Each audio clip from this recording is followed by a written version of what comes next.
Good morning.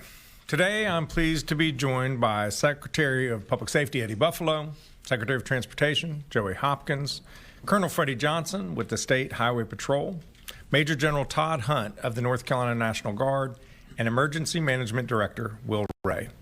Thank all of you for watching as we share the latest updates on Hurricane Erin. Hurricane Erin is currently a Category 2 hurricane that will likely strengthen over the course of the day today. The storm remains dangerous and is already impacting lots of people here in North Carolina. Folks on the coast need to take care. Based on the current forecast, we are anticipating coastal flooding from massive waves, tropical storm force winds, and tidal and storm surge for much of the state shoreline, especially the outer banks from this evening through Thursday. Life-threatening rip currents for most of the week.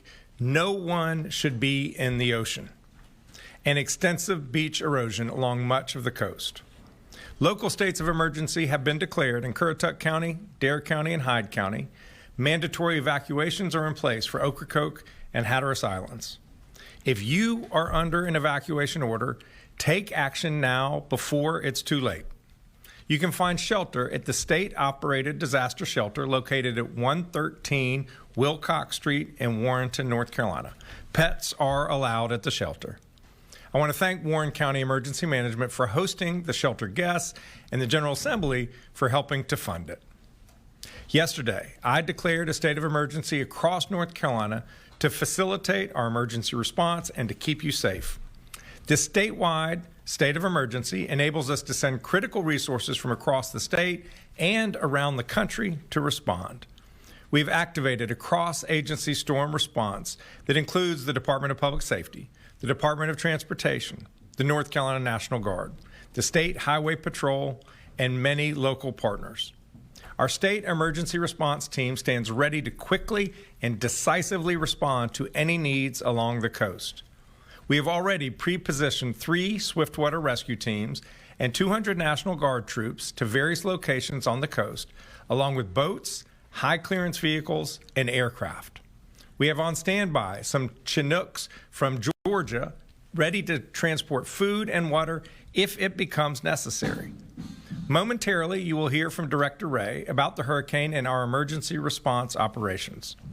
Right now, I want to emphasize the importance of taking this storm seriously because it's a serious storm and conditions can deteriorate quickly. Please take these steps to ensure your safety. First, stay informed. Follow reputable sources of information like the National Weather Service and local media so you know the latest about the storm risks. I strongly encourage you to register online right now for emergency text and phone alerts from your county emergency management agency. Second, get your disaster kit ready. Think about what you would need after a major storm. Things like enough food, water, and supplies for 3 to 5 days for each person and pet in your household, a flashlight and fresh batteries, a battery-operated radio. Next, have a plan. In case you have to evacuate, build a go bag of cash, prescriptions, phone chargers, and important documents like insurance policies and other personal and financial records. Take photos of whatever you own that is valuable in case it gets destroyed. Know your evacuation plan and how to connect with your family after the storm. Write down their phone numbers on a piece of paper if you have not memorized them. Visit knowyourzone.nc.gov for more information. And finally, do not drive through flood waters. Too many people have died driving into flooded roadways. Don't do it. You do not know how deep the water is or how fast it is running. So please, don't drown, turn around. We do not want you to become a casualty of Hurricane Erin. With ocean overwash, we anticipate impacts to our roadways, especially NC Highway 12. For the most up-to-date roadway information, visit drivenc.gov. For more information about the storm, preparations, evacuation orders, open shelters, or other important tips, visit readync.gov/Erin. Our American Sign Language interpreters today are Mark Lineberger and Stephen Holland. Behind the scenes, our Spanish language interpreters are Jackie Matevier and Yasmin Palizzi. At this time, I'll turn it over to Director Will Ray. Thank you, Governor, and good morning, everyone. Erin remains a dangerous hurricane, but as the governor mentioned, the storm is forecast to remain offshore. While it may fluctuate in strength over the next day or so, Erin will remain a hurricane while making its closest approach to North Carolina late today and into tomorrow. The system is expected to turn northward today and then northeastward tomorrow, gaining forward speed while moving away from North Carolina. A tropical storm warning is now in effect from Beaufort Inlet north to Duck, and a storm surge warning is now in effect from Cape Lookout to Duck. If you've been asked to evacuate, please do so now, before conditions deteriorate and roads become impassable. Do not drive around barricades and do not drive through flooded waters. You cannot judge the depth or speed of floodwaters from inside your vehicle. I want to remind everyone, regardless of the track of the center of the storm, dangerous conditions can be felt far from the eye, especially with a system as large as Erin. Regardless of her track, moderate to locally significant impacts are expected along our coast and expected to peak today and into tomorrow.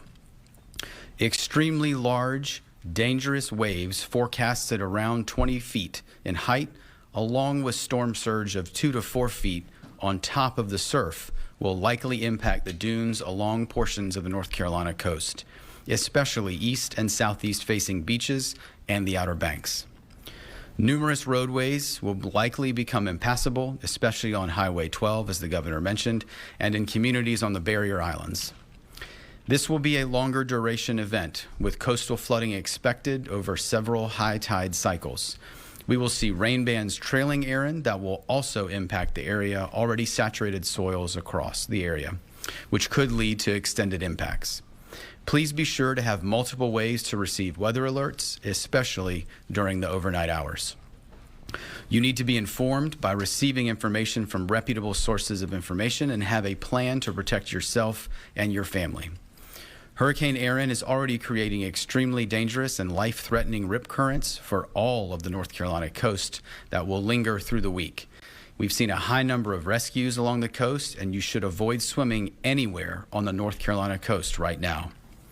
The State Emergency Response Team began preparations late last week as soon as forecasts began to indicate that North Carolina may receive impacts. And today, the State Emergency Operations Center is activated, as is our Regional Coordination Center East in Kinston, to facilitate the movement of resources and commodities into impacted communities and to support local response. Yesterday, North Carolina Emergency Management deployed 3 of our state's swiftwater rescue teams from partners in the North Carolina Marine Patrol, North Carolina Wildlife Resources, and a joint team made up of the Wake Forest Fire Department and Knightdale Fire Department, as well as 3 of our state's search and rescue task forces from Buncombe County, the Charlotte Fire Department, and the Greensboro Fire Department, all of which have water rescue, structural collapse, and wide area search capabilities. These search and rescue assets are positioned in eastern North Carolina to quickly respond to assist first responders and local emergency managers with response needs. We've activated approximately 200 North Carolina National Guardsmen with high clearance vehicles and positioned them across the coastal plain to support quick response into those impacted communities. Aircraft have been placed on standby from the North Carolina National Guard and the State Highway Patrol to support rescue needs as well as movement of commodities, teams, or equipment. With the potential for roadways to be impassable for multiple days, we are also activating the additional heavy lift aircraft that the governor mentioned from neighboring states to support large-scale movement as a contingency plan. Our logistics teams remain ready to support commodity distribution from our warehouses and partners into those impacted areas. Additional local emergency managers and public safety personnel have deployed from non-impacted portions of our state to serve on incident management teams, which will assist those impacted communities. The North Carolina Department of Transportation has equipment and personnel staged and ready to clear roadways along the coast as conditions improve later this week, and the North Carolina Highway Patrol is working to ensure safe evacuation routes and that road closures are put into place when necessary. As the governor mentioned, there have been evacuation orders for visitors and residents in portions of Dare and Hyde counties, particularly Hatteras and Ocracoke, and those orders do remain in place. Anyone in those areas should heed these evacuation orders for your own safety and as well as other direction from public safety officials. For anyone evacuating that needs somewhere to stay, a state-operated shelter is open and is safely located in Warrenton. As the governor mentioned, pets are welcome at this shelter, and you can find information by visiting readync.gov/Erin. Finally, I want to mention that while all eyes are on Erin and its impacts to our coast and those communities, North Carolina emergency management personnel and our local emergency management partners remain also focused on facilitating recovery efforts across Western North Carolina. The Joint Recovery Office remains open in Asheville without interruption, as are the multi-agency recovery centers, which have served over 6,800 Helene survivors to date. Areas in our central part of the state have also recently experienced impacts from Tropical Storm Chantal, and those disaster recovery centers remain open in local communities that were impacted. State individual assistance is available to those Chantal survivors while we await a decision from the federal government on North Carolina's request for a major disaster declaration for public assistance, which would provide additional recovery resources to those impacted communities and our state. Please remain informed and have a plan to protect yourself today, tonight, and tomorrow if you are along our coast. I continue to be incredibly proud of the partnerships of our state emergency response team, public sector, private sector, nonprofits, and volunteer agencies at all levels, working together to support the 10.8 million North Carolinians we all serve. Together, we are stronger and more resilient. Thank you, Governor. Bill. At this time, happy to take questions from the room to any of the participants on the stage. Please just go to either side to ask your question. Thanks, Governor. Laura Leslie with WRAL. We reported yesterday that we're still waiting for hundreds of millions of dollars, I gather, from aid from FEMA. Can you talk about whether that's going to impact our ability to respond to Erin? And, has the federal government been a good partner in getting ready for this hurricane season? Well, I want to acknowledge and express my appreciation to FEMA and the Department of Homeland Security. Yesterday, we got word that about $85 million of the previously approved projects, that reimbursement will be released. We have not yet received the money, but every indication is that those funds will be coming shortly. Now, we still have $100 million in other projects that are due for reimbursement, and it creates real financial strain, especially for the local governments, but also the state. And so we'll continue to work with our federal partners to make sure that the reimbursements are processed as quickly as possible. And then we'll have to wait and see what the impacts are for Hurricane Erin to see whether we need federal assistance as it relates to this storm. Is this taking longer than usual? I think it has taken longer than usual. That's true. And just one follow-up question, and that's about reputable information. You mentioned that, and so did Director Ray. We've seen a lot of misinformation and AI on social media out there about this storm in particular. Is there anything the state can do about that, and what do you recommend that people do in order to make sure they're not getting taken in by scams or other misinformation? I think if you want to truly know what's going on with the storm, I would watch weather channels. I would watch local TV news. I would listen to the National Weather Service. I would go to those sources. I would not get my information from social media. It is just too easy for salacious, really dramatic stories to take root and spread like wildfire, even in a hurricane, because that's what people click on. Don't get your news from social media. If you see something on social media that sparks your interest, just go to a traditional website or news source and find out whether it's true. Thank you. Hi, good morning. Dina Harley with CBS 17. I have two questions. One being, with Tropical Storm Chantal, you did not declare a state of emergency right away because that was not a statewide event, but this one isn't either. So can you explain the difference there? And then the second question, another financial one. We obviously still don't have a state budget, which means the rainy day fund also hasn't been replenished. If you can just talk about, like, state-wise, financially, how that works for storms like this while we're still waiting for a budget. Yes. In terms of declaring the statewide emergency, this was going to impact many counties. And when we saw the weather projections, we couldn't anticipate how far west it would go. And by declaring that state emergency, it enabled us to leverage a lot of resources. It also allowed us to make changes on our transportation regulations. The Highway Patrol has to, when there's a heavy truck, if they see a heavy truck, they have to stop it and ticket it if it is excessive in size. Well, by declaring the statewide emergency, we could allow the Highway Patrol to let these heavy trucks go on roads that are safe, not on bridges that can't sustain the weight, to pre-position to respond to whatever impacts the storm are. It also enabled us to reach out to our neighboring states. We don't have the big Chinook helicopters that can move food and water, so it allowed us to trigger that as well. That's why we did it. The Chantal was a much more localized event, but then we came to the conclusion that it would help to declare a state emergency to trigger the relief that was necessary for those impacted people. And then what was your other question was on the money? Yes. These guys have enough money in their account to respond to the storm. Clearly, we need to engage with the General Assembly to make sure that going forward, we have adequate resources to respond to storms like this. Thank you. Hi, Brandon Kingdollar from NC Newsline. I wanted to ask whether what you'd heard from the federal government so far in preparing for Hurricane Erin. Have you gotten any indication that you'll get maybe more cooperation from them than with other storms? In terms of the federal response, the nature of this storm is such that we haven't needed to call upon those resources to respond to the immediate aftermath of the storm. I'll have the director come forward and talk about his conversations with the Coast Guard and the EPA and others. We don't know what the extent of the damage is going to be. If it ends up being substantial, then at that point, we're going to have to reach out to the federal government to help us with the recovery, and we just have to wait and see. I'm hopeful that they will respond favorably. Okay, thank you. And why don't you talk about your response to the federal government? Thank you, sir.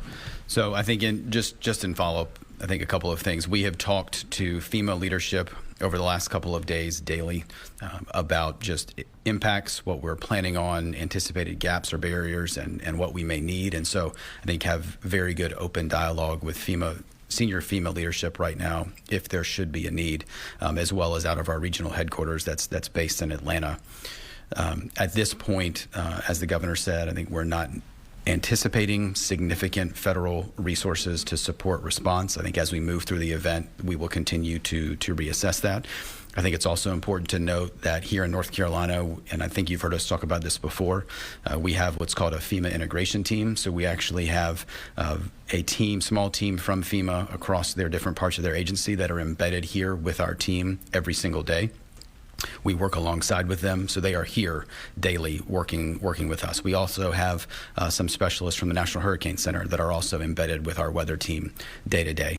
I think as the governor mentioned, I think one of the areas we are looking at that often impacts coastal events is when we see some of the coordination around abandoned vessels or derelict vessels, anything that could lead to hazardous materials being in waterways. And those are conversations we've been having over the course of this week with the various federal agencies, so EPA, U.S. Army Corps of Engineers, Coast Guard, on how we, one, support life safety missions in those impacted areas, but also have the right federal resources postured should we need it to deal with some of the infrastructure impacts there. Thanks, Will. This question is for the Governor, Dwan Hoggard, WTVD. First things, after the response of Helene and even now how folks there in the western part of the state are still recovering right now, what lessons have you learned from that major event, and how are you applying it to Hurricane Erin? And then secondly, I know you guys are having those conversations at the federal level. A lot of folks in the western part of the state were probably expecting something a little bit more, maybe from a state and federal level. How confident are you that the state will get what it needs from the federal government if you have to make that phone call? Yeah, we've had healthy working relationships with the federal government over these past 11 months since Hurricane Helene swept through western North Carolina. In terms of the extent of federal support, it has not met the need. If you aggregate all of the different types of federal relief we've gotten, whether it was through FEMA or the U.S. Department of Transportation or the Army Corps of Engineers or whatever Small Business Administration, we're at about 8% of the overall damages, which was $60 billion. So we're grateful for every dollar that we get. But when you look at historically other major storms, The average is in the 40% range. Some storms got upwards of 70% of the overall damage in support from the federal government. So the federal government has not met the moment. We're going to continue to make our case to our congressional delegation and to the administration to urge them to support Western North Carolina to the degree that is necessary.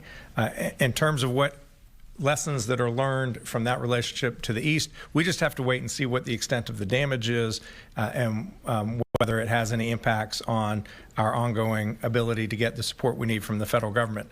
I think these folks, they know how to respond to a storm. They know how to analyze the type of storm that's coming. They know what assets to pre-position.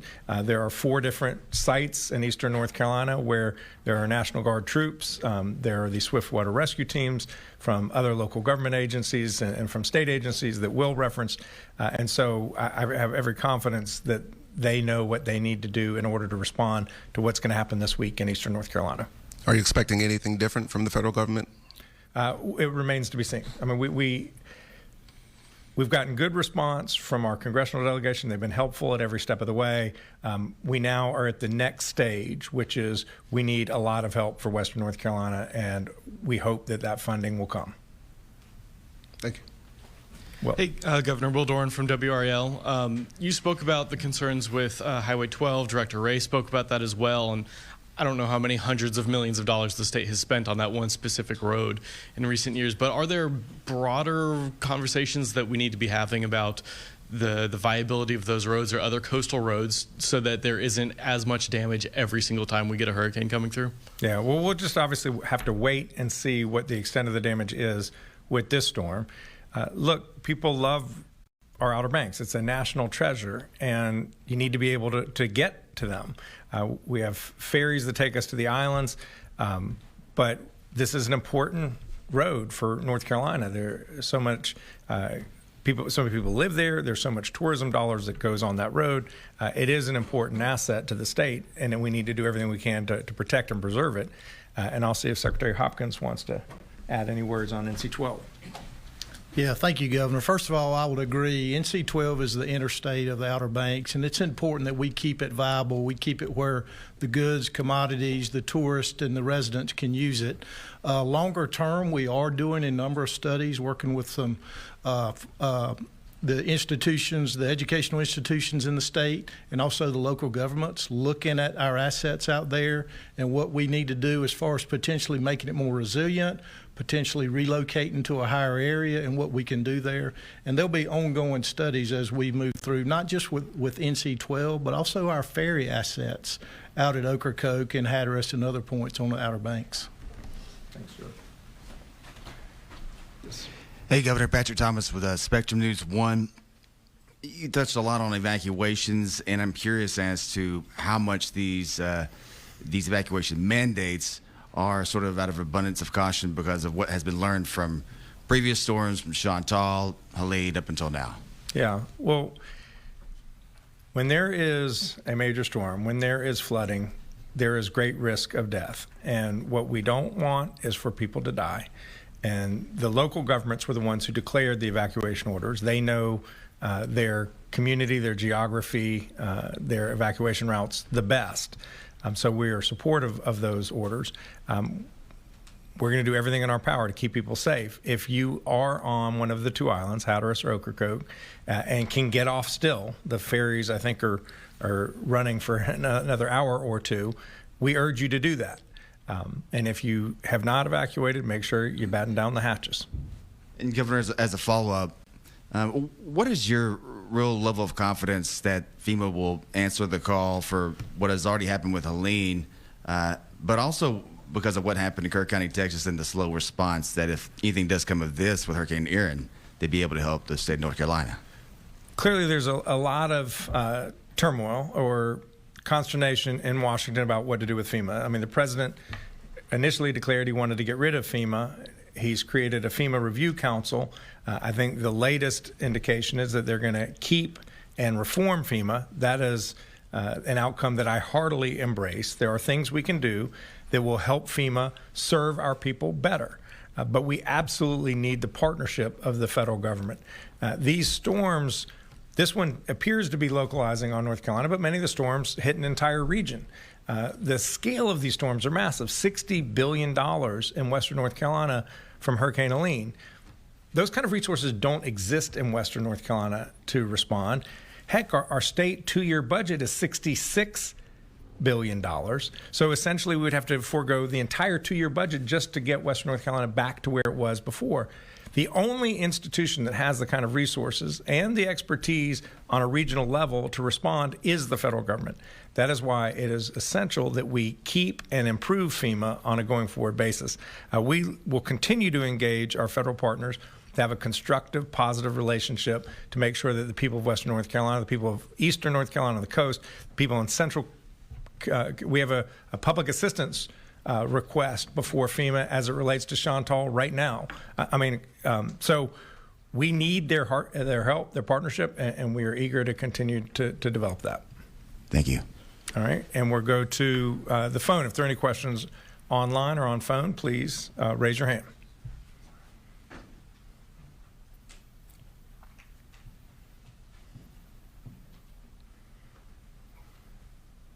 Zachary Turner, you raise your hand. Please unmute yourself and ask your question.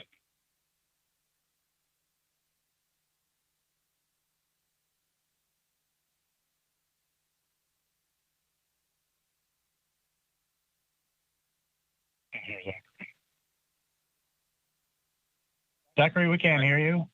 If we can't hear you.